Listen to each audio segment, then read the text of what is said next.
Assalamu alaikum wa rahmatullah.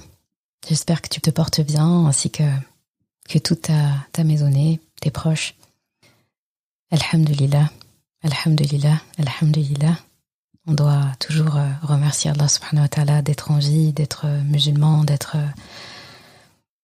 là où nous sommes et toujours demander à Allah subhanahu wa ta'ala d'avoir mieux, de faire mieux et de finir le mieux possible. Amin ya Rab. Alors l'épisode que je voulais que tu réécoutes aujourd'hui et duquel je vais te parler juste avant que tu l'écoutes, c'est une discussion, un débat entre Moussa alayhi salam et Pharaon dans son palais, et c'est en rediffusion du J8 de la série Ramadan Naissance. Donc du coup il y aura une petite ambiance de Ramadan là qui se dessine, c'est normal, et c'est pas plus mal parce que Ramadan is coming, hein, c'est pas loin, Inch'Allah, on est très proche de Ramadan, et oh combien ça fait du bien de savoir que ce mois revient, et il revient toujours au moment où on en a le plus besoin. Donc je suis très contente de le voir se rapprocher, et qu'Allah nous fasse parvenir Ramadan. Amin. Et autant te dire que cette discussion entre Moussa alayhi salam et Pharaon, je la trouve magistrale, merveilleuse. En fait, c'est une masterclass à elle toute seule, vraiment. Franchement, c'est un doctorat. C'est un doctorat, c'est une thèse, c'est tout ce que tu veux. Et ça m'amène en fait à une réflexion comme quoi, depuis la sortie de cet épisode, bientôt 1 an, beaucoup de choses que j'ai pu voir au quotidien, que j'ai pu voir auprès des gens, etc., m'ont fait forcément repenser à ça, en fait, l'art du débat, etc. Et en fait, ce que j'ai envie de te partager, c'est que ce que nous apprend quelque part aussi cette discussion-là, ce sont beaucoup de leçons de vie, et entre autres le fait d'admettre en fait sa part, d'admettre les choses. Dans le débat ou dans une discussion de manière générale avec quelqu'un, surtout quand il y a des reproches qui sont échangés, qui sont formulés, qui sont faits, eh bien, il y a une erreur que les gens ont tendance à faire, c'est de refuser d'admettre. Ce n'est pas parce que j'ai plein de choses à reprocher à la personne en face de moi que lorsque cette personne va me dire une chose qu'elle me reproche ou une chose qu'elle veut me faire remarquer, eh bien, je me justifie, je me trouve des excuses et je lui tombe littéralement dessus comme pour lui signifier que, avec tout ce que je te reproche, tu n'avais pas le droit, toi, de me reprocher quoi que ce soit.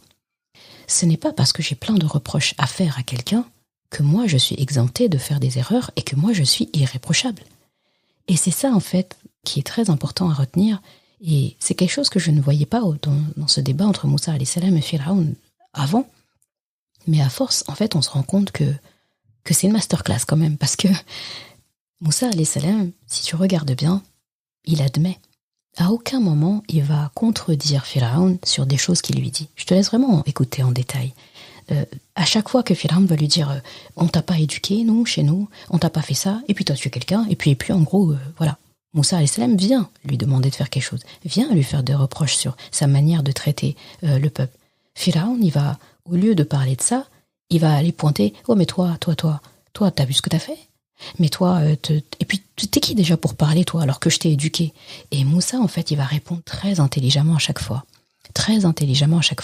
en admettant, oui, c'est vrai, tu m'as élevé, mais quelque part, il est en train aussi de lui expliquer que si ma mère a dû me mettre dans un panier et que j'atterris dans ton palais, c'est-à-dire tu te vantes en fait que tu m'as éduqué, que tu m'as accueilli dans ton palais, mais en fait tu te rends pas compte que si j'ai atterri dans ton palais, c'est parce que ma mère a été obligée de me mettre dans un panier, et si elle a été obligée de me mettre dans un panier, c'est qu'elle avait peur parce qu'il y avait la menace et parce que tu tuais les enfants en fait, tu tuais les garçons à la naissance. Donc si tu ne tuais pas les garçons à la naissance, tu m'aurais jamais trouvé dans ton palais. Donc c'est juste la conséquence de ton acte en fait. Donc tu te vantes de quelque chose finalement que tu as démarré toi-même. Donc, et Moussa alayhi salam, tu remarqueras, il reste calme, il reste tranquille. Et contrairement à Pharaon qui appelle un peu la foule, qui a besoin de plusieurs personnes pour venir le défendre entre guillemets et qui s'agite, Moussa alayhi salam, il reste calme. En fait, quand on a la vérité et qu'on est droit dans ses baskets et qu'on a vraiment Allah devant nous et rien que lui, il n'y a que lui en fait qui nous intéresse, eh bien, on n'a pas besoin de s'agiter, on n'a pas besoin de crier, on n'a pas besoin de de s'énerver, de parler crûment, on soigne facilement la forme et le fond est là aussi. Et Moussa alayhi salam, il maîtrise ça. Il parle calmement. Quand Pharaon lui dit « Ouais, mais je t'ai fait ci, je t'ai fait ça », Moussa, il dit « Oui, c'est vrai ». Quand elle lui dit « Tu as fait ça », il a dit « Oui, j'ai fait ça parce que j'ai eu peur. » Mais, etc. Et ce qu'il fait, c'est qu'il commence par admettre sa part. Il reconnaît la vérité. Et après, ce qu'il fait, et ce qui est très important, et ce qui est mal interprété aussi par les gens dans la vie de tous les jours, c'est quand la personne, en fait, explique ses réactions. Il explique ses réactions. La personne, quelque part, un peu se justifie. Aujourd'hui, j'entends beaucoup de gens dire « Mais pourquoi tu te justifies ? Mais arrête de te défendre. » Il y a une différence entre se justifier et se défendre. Rasulullah lui-même se justifiait. Il y a un passage de sa vie où il marchait la nuit avec une de ses épouses. Il faisait nuit, et donc il a aperçu des compagnons au loin. Et Rasulullah a tenu à dire à ses compagnons « C'est votre mère, une telle. Donc c'est mon épouse. » Les compagnons, ils ont été étonnés en fait du fait que Rasulullah s'est justifié parce qu'ils ne pourront jamais avoir une autre pensée et se dire il est avec une autre femme, il dit je ne sais quoi, etc. Qu'est-ce qu'il fait à cette heure-ci ? Pourquoi ? Ah, il est comme ça. Jamais ça va leur traverser l'esprit. Mais Rasulullah a insisté parce que c'est mieux en fait, dans le sens où Shaitan, il est tout le temps là. Il vient, il va susurrer des choses. Même la personne que tu ne peux pas douter d'elle, eh bien, il va quand même tenter à se dire, au moins, il va réussir à laisser dans l'esprit de la personne, ah, tu sais, c'est qu'un être humain. Hein. Ah, c'est un être humain. Je dis ça, je dis rien. C'est juste, je t'ai pas dit que, ouais, regarde avec qui il est. Juste, je te dis, c'est un être humain. Mais juste ça, c'est la phrase de trop. Juste cette pensée, c'est trop. Et aujourd'hui, combien d'entre nous, en fait, ont ce problème, sont devant des situations où, au mieux, on parle pas, on dit rien, mais dans notre tête, il y a un peu, ouais, elle m'a déçu quand même. Ouais. Alors qu'on ne sait pas. On ne sait pas contre quoi la personne, elle lutte à l'intérieur. On ne sait pas ce qu'elle traverse, on ne sait pas ce qu'elle vit. Mais on juge par rapport à ce qu'on voit. Donc, comme la personne ne peut pas être à l'intérieur de toi, elle ne peut pas savoir ce que tu as dans la tête, ce que tu as dans le cœur, eh bien, parfois, il est nécessaire de justifier la situation, justifier ta réaction, justifier ta parole. La personne sera obligée au moins de prendre ça. Elle peut croire ou pas croire, mais tu as un droit de parole en fait. Quand on te fait un reproche, le but c'est pas que tu fermes la bouche et que tu écoutes comme un enfant qui se fait gronder.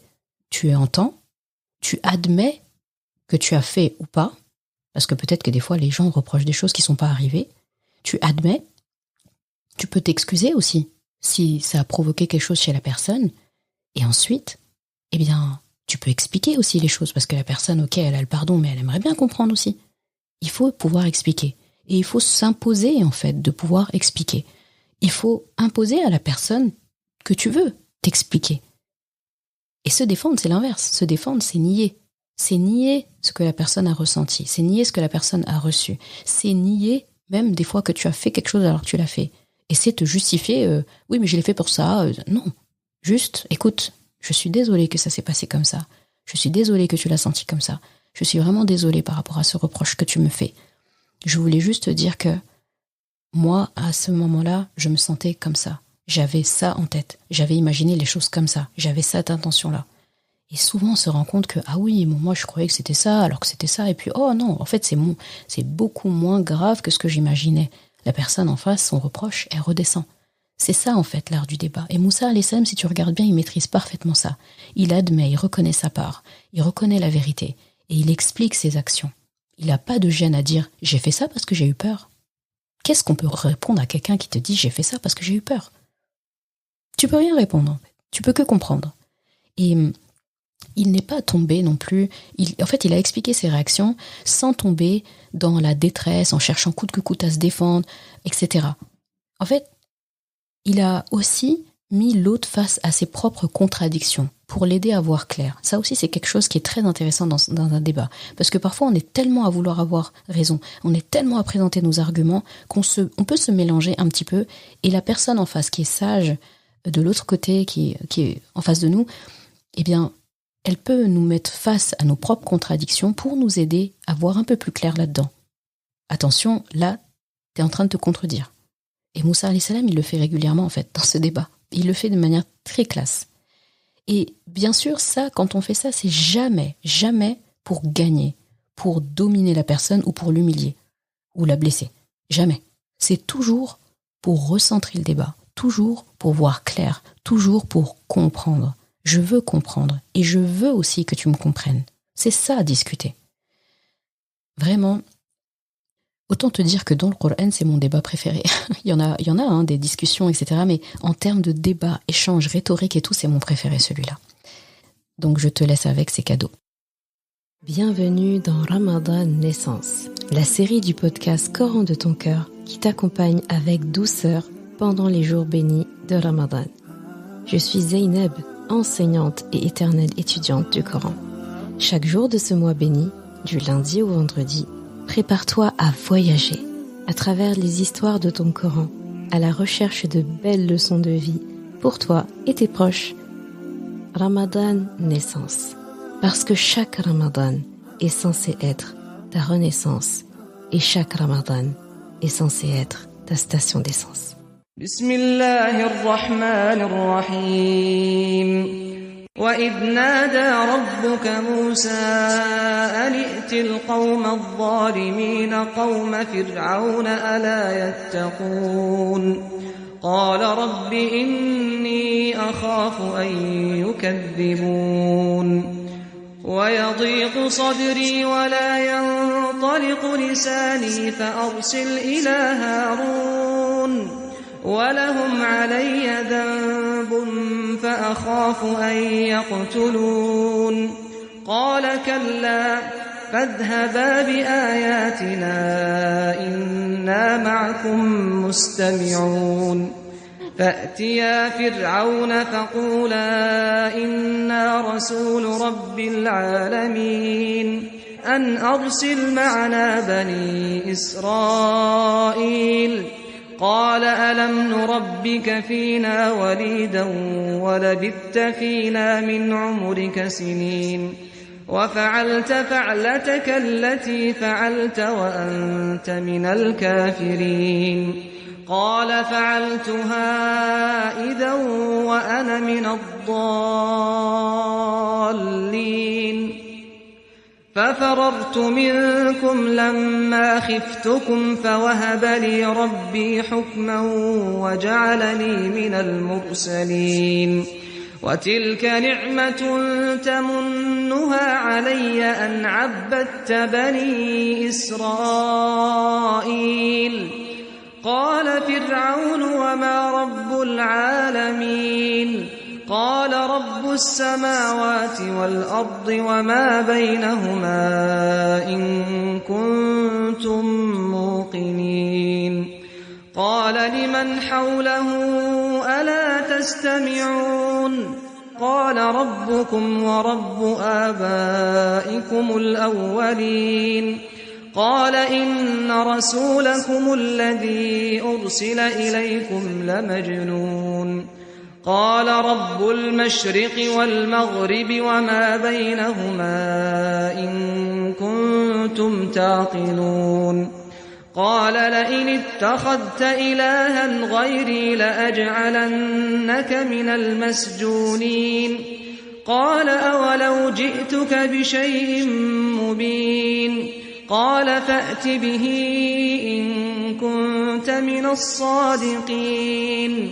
فألقى عصاه فإذا هي ثعبان مبين ونزع يده فإذا هي بيضاء للناظرين قال للملأ حوله إن هذا لساحر عليم يريد أن يخرجكم من أرضكم بسحره فماذا تأمرون. Et lorsque ton Seigneur appela Moussa, rends-toi auprès du peuple injuste, peuple de Pharaon, le craindront-ils pas?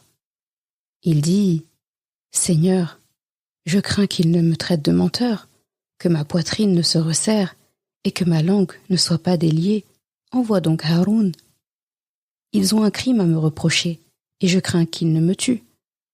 Mais Allah lui dit, jamais. Allez tous les deux avec nos miracles nous resterons avec vous et nous écouterons. Rendez-vous donc tous les deux auprès de Pharaon, puis dites, nous sommes le messager du Seigneur de l'univers, pour que tu renvoies les enfants d'Israël avec nous. Pharaon dit, ne t'avons-nous pas élevé chez nous tout petit, et n'as-tu pas demeuré parmi nous des années durant de ta vie? Et puis tu as commis le méfait que tu as commis en dépit de toute reconnaissance. Je l'ai fait, dit Moussa, alors que j'étais encore parmi ceux qui s'égarent. Je me suis donc enfui de vous quand j'ai eu peur de vous, puis mon Seigneur m'a donné la sagesse et m'a désigné parmi les messagers. Et est-ce là un bienfait de ta part que tu me rappelles avec reproche, alors que tu as asservi en esclavage les enfants d'Israël? Il dit, Pharaon, et qu'est-ce que le Seigneur de l'univers? Il dit, Moussa, le Seigneur des cieux et de la terre et de ce qui existe entre eux, si seulement vous pouviez en être convaincus. Il dit à ceux qui l'entouraient, mais n'entendez-vous donc pas? Il dit, Moussa, votre Seigneur est le Seigneur de vos plus anciens ancêtres. Il dit, Pharaon, vraiment, votre messager qui vous a été envoyé est un fou. Il dit, Moussa, le Seigneur du levant et du couchant et de ce qui est entre les deux, si seulement vous compreniez. Il dit, si tu adoptes une autre divinité que moi, je te mettrai parmi les prisonniers. Il dit, Moussa, et même si je t'apportais une preuve évidente? Il dit, Pharaon, apporte-la si tu es du nombre des véridiques. Il jeta donc son bâton, et le voilà devenu un serpent manifeste.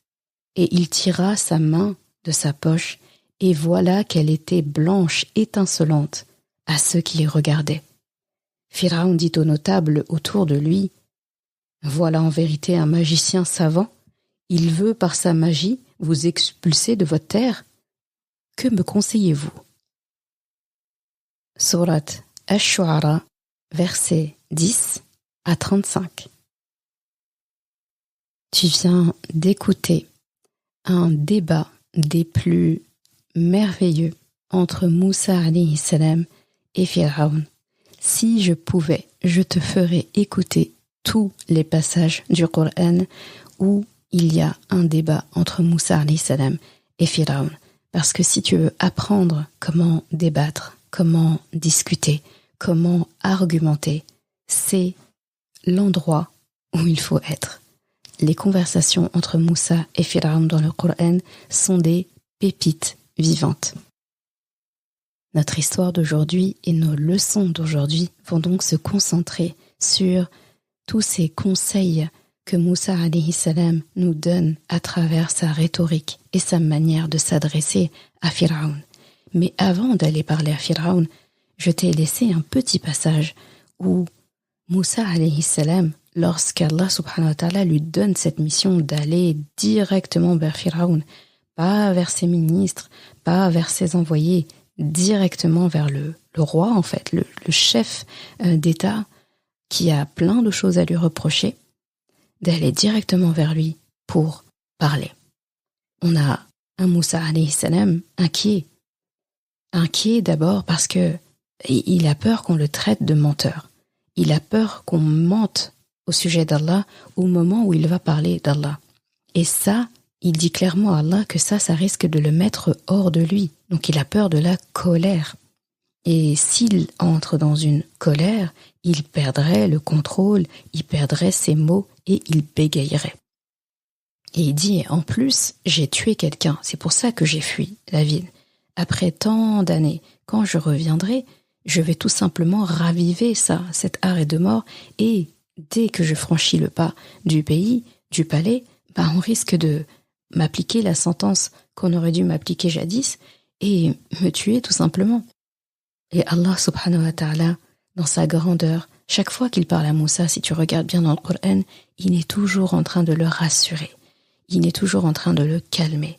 Si tu veux voir une démonstration de gérer ses émotions, de contrôler ses émotions, de ne pas les taire, mais d'apprendre à jongler avec elles, eh bien, là, il faut que tu étudies et il faut que tu te concentres sur les discussions entre Allah subhanahu wa ta'ala et Moussa alayhi salam. Parce qu'il y a de très grandes leçons de maîtrise de soi qui sont enseignées par Allah à Moussa alayhi salam. Et que répond Allah? Pas de panique, faut pas s'inquiéter. Déjà, vous êtes 2 messagers. J'envoie Haroun avec toi, d'accord? Et pour montrer à quel point il faut être unis et à quel point Moussa alayhi salam n'a rien à craindre, quand il parle de Moussa et Haroun alayhi salam qui sont envoyés, il emploie, si tu regardes le mot en arabe, Rasoul, le messager, alors qu'ils sont 2. Allah subhanahu wa ta'ala dit, allez voir Pharaon et dites-lui, nous sommes le messager. Comme pour dire que on est unis en fait, on dit la même chose. On n'est qu'une personne en réalité, lorsqu'il s'agit de parler d'Allah. Donc Allah lui dit, déjà vous êtes 2. Ensuite vous partez avec mes miracles, les miracles que Allah subhanahu wa ta'ala donne à Moussa alayhi salam et tous les signes qu'il va lui donner.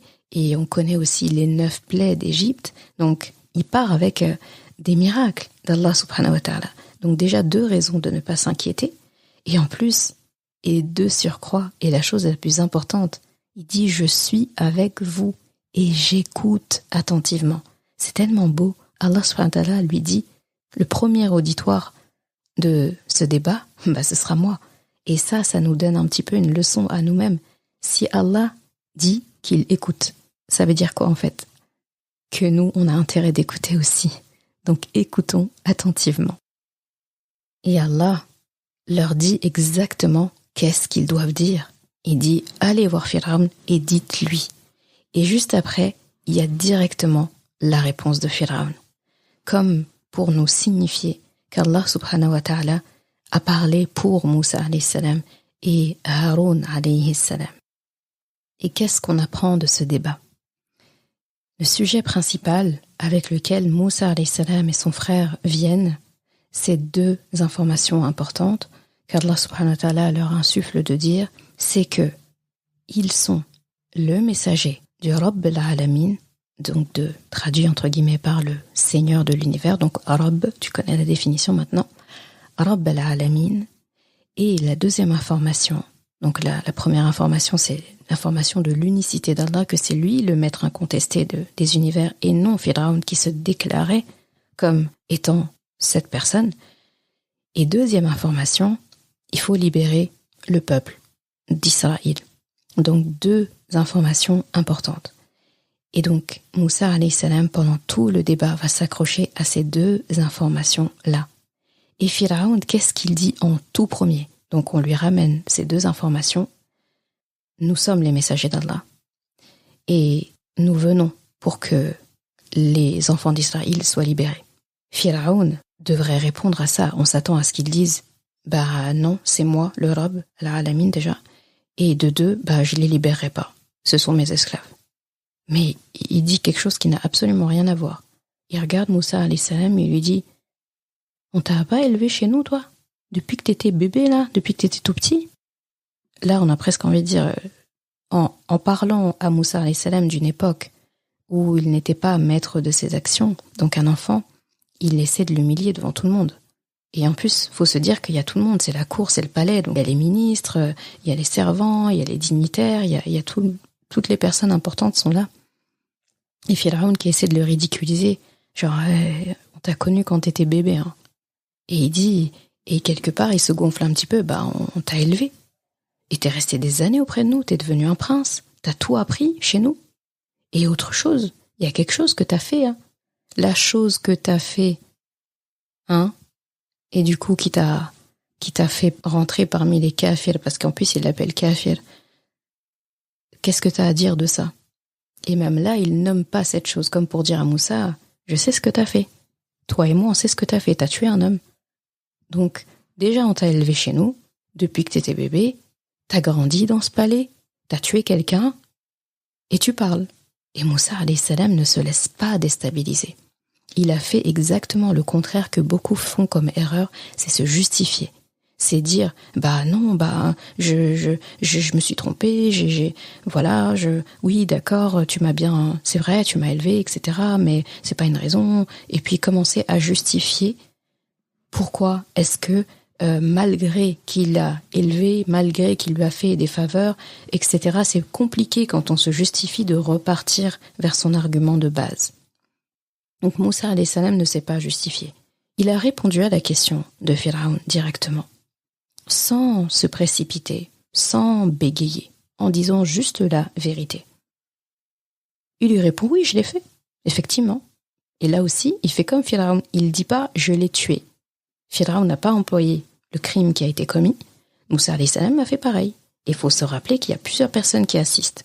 Donc Moussa alayhi salam ne va pas se mouiller tout seul, ne va pas se tirer une balle dans les jambes, alors que Pharaon ne l'a pas accusé directement d'un crime en particulier. Donc il dit oui, je l'ai fait. Je vois très bien de quoi tu parles. Oui, je l'ai fait. Mais quand je l'ai fait, je n'étais pas celui que j'étais aujourd'hui. Je me suis trompé. Il ne nie pas les faits, effectivement. Donc là, du coup, il tue complètement l'argument de Pharaon. Il lui montre que si tu cherchais à m'attaquer avec ça, avec ta phrase hors sujet déjà, ça marche pas. Et là, il recentre doucement le sujet vers le sujet de départ. Qu'il y a un Rabb dont il est le messager et qu'il y a un peuple à libérer de la servitude. Donc qu'est-ce qu'il dit ensuite ?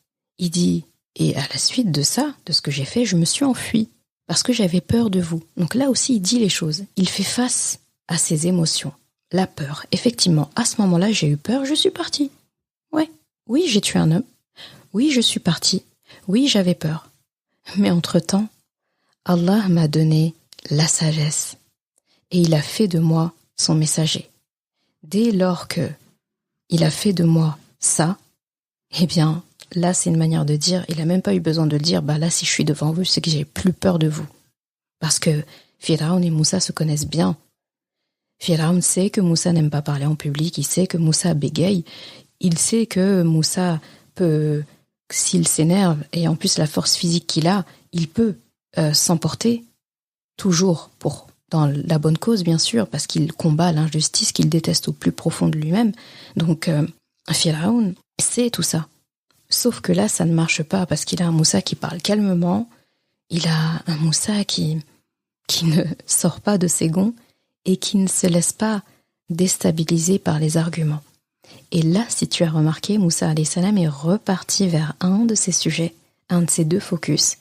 Il a dit, Allah a fait de moi un messager. Donc il a nommé Allah, il est revenu sur son sujet de base, il a nommé Allah et il a nommé donc ce qu'il est, un messager. Donc là déjà il marque un point. Et après, il revient sur le deuxième argument de Pharaon. Donc il utilise le premier argument de Pharaon pour revenir sur son premier argument à lui, et il utilise le deuxième argument de Pharaon pour revenir sur son deuxième argument à lui. Donc le deuxième argument de Pharaon, c'était que, enfin il fait même l'inverse en fait, il les échange en fait. Le deuxième argument de Pharaon, c'est le premier argument de Moussa. Donc qu'est-ce qu'il dit ensuite ? Il lui dit, et puis du coup, est-ce que c'est un bienfait de ta part, c'est-à-dire le fait de m'avoir élevé, c'est ça que tu es en train de remettre sur le tapis, de me reprocher quelque part ? Quelque part, Moussa alayhi salam, en plus il parle de ni'ama. Donc là, il admet. Donc il fait preuve de générosité, de reconnaissance. Alors que Pharaon l'a accusé de ne pas être reconnaissant. Il lui dit, en gros, merci, c'est bien, tu m'as élevé, c'était une bonne chose, tu m'as accueilli dans ton palais, c'est bien. Mais genre, tu utilises ça pour justifier, toi, à côté, le fait que tu as asservi tout un peuple à l'esclavage. Genre, c'est pas deux poids, deux mesures, là. Le fait que tu m'aies élevé ne compense pas tous les autres crimes que tu as faits. Donc là encore, il a réussi à ramener dans le débat la servitude et le peuple de Banu Israël qui est en esclavage. Donc Moussa alayhi salam est parti de Pharaon qui lui reprochait d'avoir tué quelqu'un pour revenir sur le sujet. D'accord, j'ai tué quelqu'un, mais entre-temps, je me suis enfui et je suis devenu un messager, le messager d'un Rabb. Donc là, il revient sur son sujet. Et ensuite, qu'est-ce qu'il dit ? D'accord, ouais, tu m'as élevé, merci bien. Mais du coup, toi, à côté, t'as servi un peuple en fait, donc t'as peut-être fait une bonne chose dans ta vie, mais t'as fait plein d'ignominies en fait à côté qui ne peuvent pas être compensées par ça. Donc il revient sur le sujet de l'esclavage. Et Pharaon, du coup, ces 2 cartouches sont tombées. Donc ces 2 hors-sujets ont été terrassés par Moussa alayhi salam, qui ne s'est encore une fois pas justifié. Il a juste recentré le débat, il a répondu à ce qu'on lui a demandé et il est vite revenu vers le sujet de base avec en plus les arguments de l'autre. Là, c'était un coup de maître. Et après, tu vas avoir un enchaînement de « qala, qala, qala, qala ». Il dit. Et à chaque fois, bien sûr, ça s'alterne.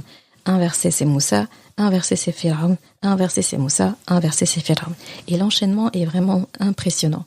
Tu verras que si tu coupes toutes les phrases de Pharaon, eh bien, tu vois que les phrases de Moussa qui restent sont logiques. C'est comme si c'était une phrase, en fait, qui continue.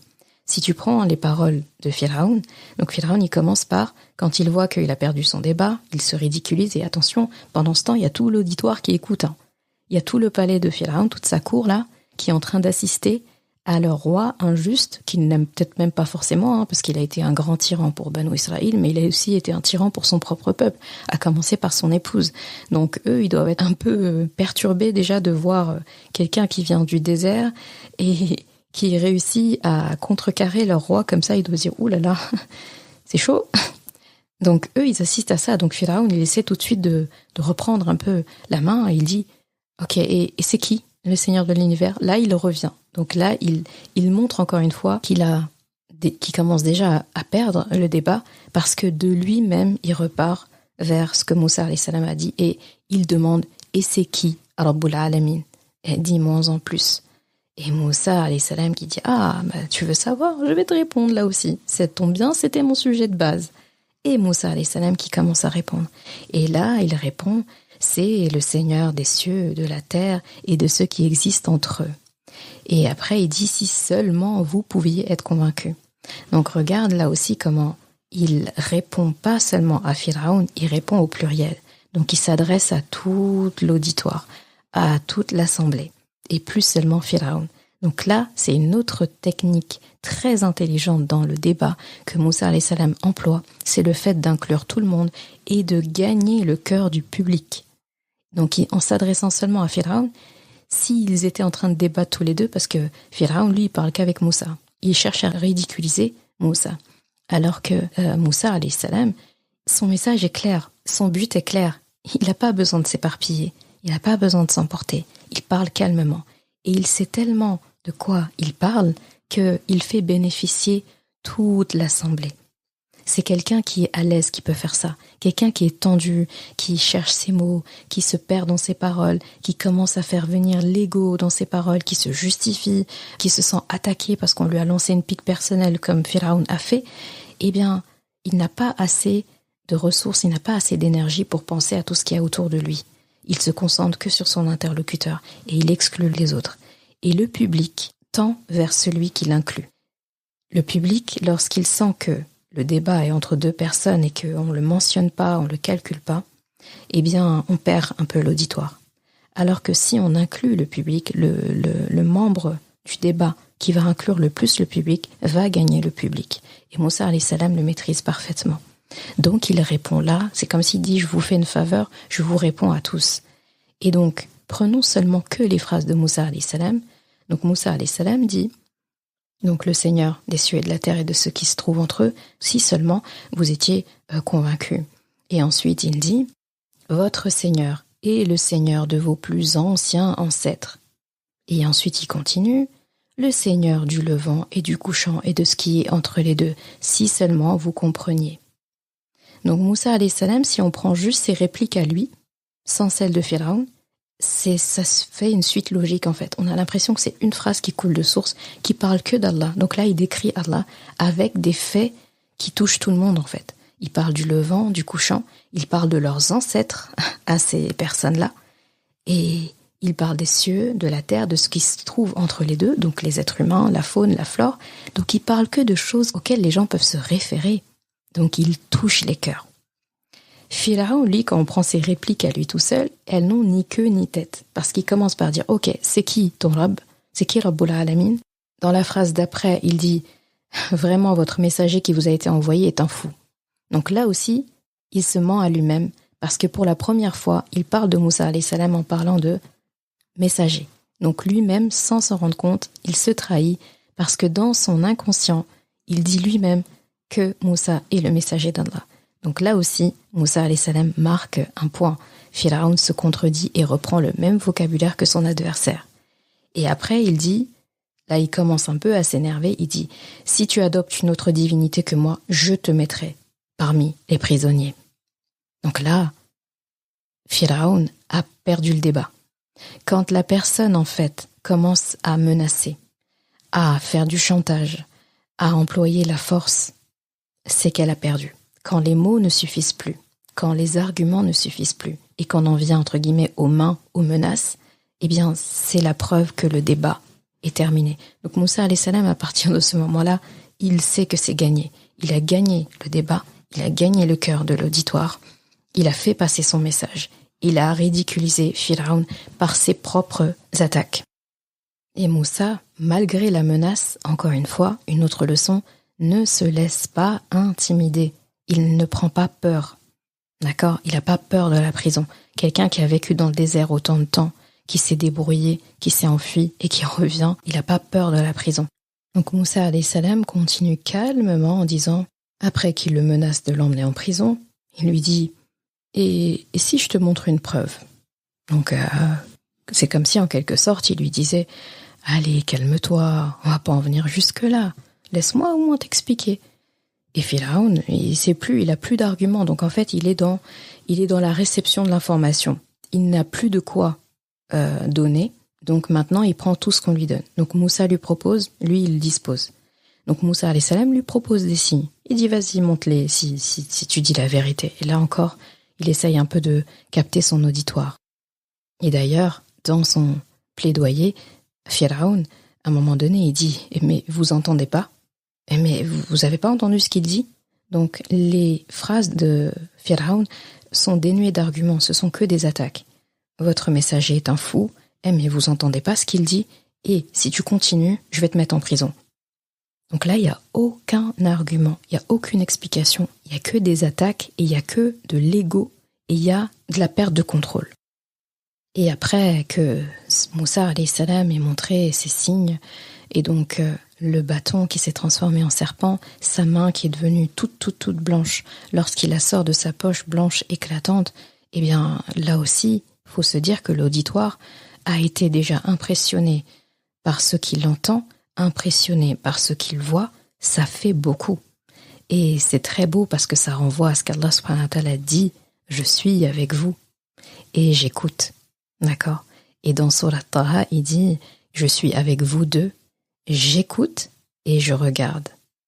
Donc c'est très beau. Allah subhanahu wa ta'ala qui écoute et qui regarde et qui fait de sorte que les autres écoutent ce qu'il veut qu'il écoute et voient ce qu'Allah veut qu'il voit. Parce que Moussa alayhi salam est parti avec le message d'Allah, est parti pour Allah. Donc Allah subhanahu wa ta'ala a rempli sa promesse en disant « Je suis avec toi, ne t'inquiète pas. Je parlerai pour toi, je te dirai quoi faire. Je suis derrière toi. I have your back, comme on dirait en anglais. J'assure tes arrières, ne t'inquiète pas. » Et bien là, c'est réussi avec brio. Et là, on se dit, ah, c'est Moussa alayhi salam qui avait peur d'aller seul. C'est Moussa alayhi salam qui avait peur de bégayer. C'est Moussa alayhi salam qui avait peur d'être traité de menteur ou peur qu'on le tue. Eh bien, c'est lui qui gagne le débat avec brio. Et à la fin, Pharaon est tellement désemparé que celui qui se déclarait Rabbul Alamin se tourne vers les notables, donc vers les plus importants des personnes autour, parce que finalement, c'est de eux qu'il a intérêt de gagner l'attention, parce que quand on est roi, le roi, la personne dont il a le plus peur finalement, c'est l'armée, c'est ceux en fait qui ont la force, parce que si eux, il les a pas dans sa poche, ils peuvent se retourner contre lui et il n'est plus personne. Donc du coup, il se tourne vers eux en disant, c'est un grand magicien, hein. Donc là, il le traite de magicien maintenant. C'est un grand magicien. Et c'est un sorcier, c'est un magicien, et en fait, avec sa magie-là, il essaie de vous faire sortir de chez vous, en fait. Il essaie de vous faire quitter la ville. Et après, il dit, et vous, qu'est-ce que vous recommandez? Là, il a atteint le plus bas du ridicule, en fait. Celui qui ne demandait l'avis de personne, qui se déclare Rabbul Alamin, qui dit qu'il est l'autorité, que c'est son peuple, son pays. Là, il veut vous chasser de vos terres. Là, tout d'un coup, ça devient les terres de tout le monde. Et il leur demande conseil. On n'a jamais vu Pharaon demander conseil à qui que ce soit dans tout le Coran, sauf là. Là, il a montré définitivement qu'il a perdu le débat. Je crois que ce passage était éloquent de lui-même. D'ailleurs, cet épisode est beaucoup plus long que ce que j'avais prévu. Mais du coup, on va parler des leçons. Les leçons que je veux que tu emportes avec toi pour ce jour de Ramadan. Parce que tu seras amené, tôt ou tard, peut-être ça a déjà été le cas, on a tous été confrontés à ça, à débattre, à devoir répondre à la polémique, à débattre avec des personnes parfois ignorantes, des personnes qui veulent nous humilier, des personnes qui veulent gagner à tout prix. Eh bien, il faut connaître les codes du débat. Ce n'est pas pour ne pas perdre, mais c'est pour ne pas manquer une occasion de faire briller la vérité d'Allah subhanahu wa ta'ala. Quelle que soit la situation, toujours rétablir la vérité. La leçon numéro 1, c'est de laisser parler Allah pour toi. Et pour ça, il faut lui faire confiance. Il faut s'en remettre à lui, rien qu'à lui, et se tenir à notre message. En gros, ton plaidoyer ne doit être pour rien d'autre que pour plaire à Allah. Ensuite, il te faudra poser des arguments clairs dès le départ, 2 ou 3 maximum. Regarde Moussa alayhi salam. Pour pouvoir rester focus et pour pouvoir régulièrement recentrer le débat vers le sujet principal, eh bien, il ne faut pas qu'il y ait trop d'arguments. Si tu viens avec 10 arguments, ça va être 10 arguments qu'il faudra tenir et 10 arguments qu'on va chercher à te faire réfuter. Ça fait beaucoup. Donc 2 ou 3 maximum pour gagner en clarté.